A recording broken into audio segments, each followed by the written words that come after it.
A ti si tudi tukaj? O, pa tukaj tudi. Zdaj, ko je hrane na svetu dovolj in naše gibanje omejeno na stanovanje, jemo tudi, ko nismo lačni. Torej tudi takrat, ko naše telo ne potrebuje dodatne energije ali kalorij.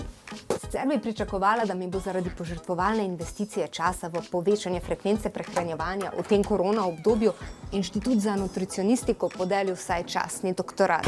Ampak jaz sem pridelala samo kakšen kilogram več. Nam bo pa zato doktorica Živa Lauriša razkrila nekaj tudi eksplozivnih dejstev o hrani. Živjo! Živjo! Raziskave kažejo, da naj bi nam dražja hrana ponudila več užitkov. Ampak a je zato tudi bolj kakovostna? Ne nujno.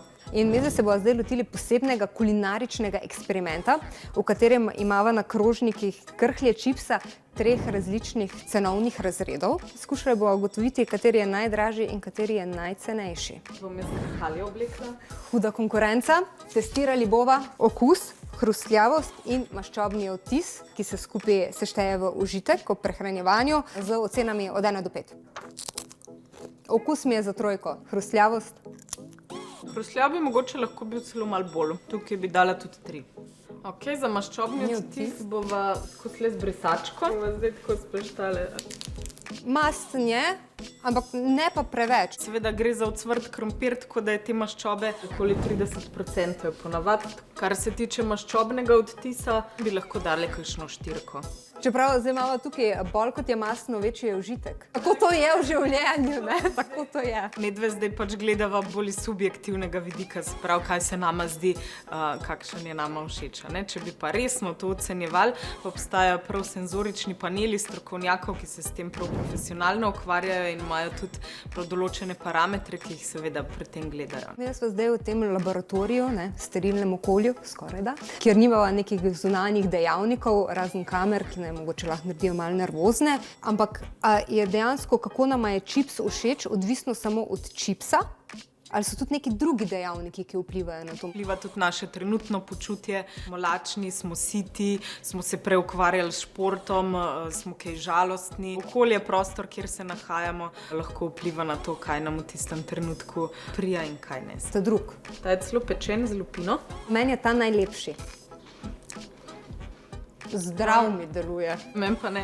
Meni pa ful. Ne, ima precej okus po olju, precej tudi masten, tako da za okus bi dala jaz tukaj 2. Meni pa tak pust deluje. Ker ta prvi se mi zdi, da je bil bolj slan, ta je pa ne slan. Ja, res je manj slan, ampak bi rekla, da je mogoče zato, ker precej bolj masten. Maščoba vse popije. Ja. Ta maščobni odtis od mene dobi najnižjo številko. Ker je precej trta, ne?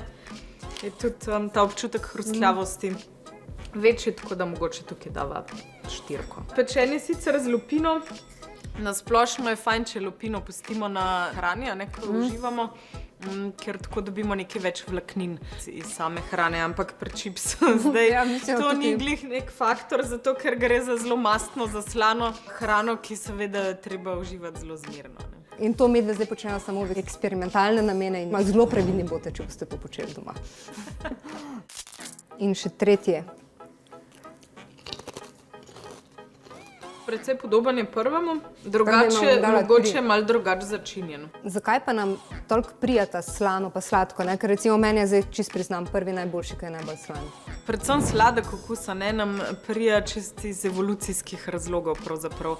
Ker v pradavnini, ko smo si mogli še sami nabirati hrano in jo iskati v naravi, nam je to pomagalo, da smo med sadeži, ki smo jih nabirali, lažje naše tiste užitne. Medtem ko grenke, kisle zadeve so pogosto lahko tudi strupene. Tudi to, da ko smo našli te sladke užitne sadeže, smo se jih takrat do sitega najedli in v bistvu ta želja po sladkem je bilo to gonilo, da smo pravzaprav lažje preživeli.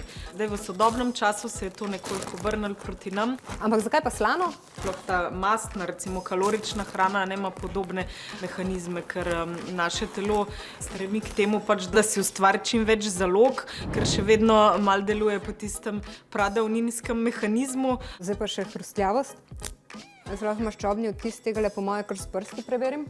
Precej podoben prvemu, celo mogoče malo bolj. Smo vam dali 3. Nimava povsem enakih rezultatov, ampak mislim pa, da sva složni v tem, kateri nam je ponudil največ užitkov. Prvi, ne? Prvi. Zdaj moraš pa samo ugotoviti, da je ta res najdražji. Da vidimo, a sva imeli prav, ali je res najdražji. Prvi čips, €0,5 na 100 gramov. V bistvu nama je najcenejši čips ponudil največ užitka. Ta drugi čips je najdražji, €1,53 na 100 gramov. Zdaj se mi je zdelo, ko sem rekla, da je ta kot da bi bil zdrav. In ta tretji čips, €1,21 na 100 gramov. Čisto so zgrešili. Ja, podobno tudi s kakovostjo, ne? Ni nujno, da je vedno najdražji izdelek tudi najbolj kakovosten. Ampak se mi pa zdi, da je nauk te zgodbe, da je naš mehanizem preživetja postal naš mehanizem prenažretja. Vi pa nam na spletu povejte, kaj vi jeste, ko vam je dolgčas.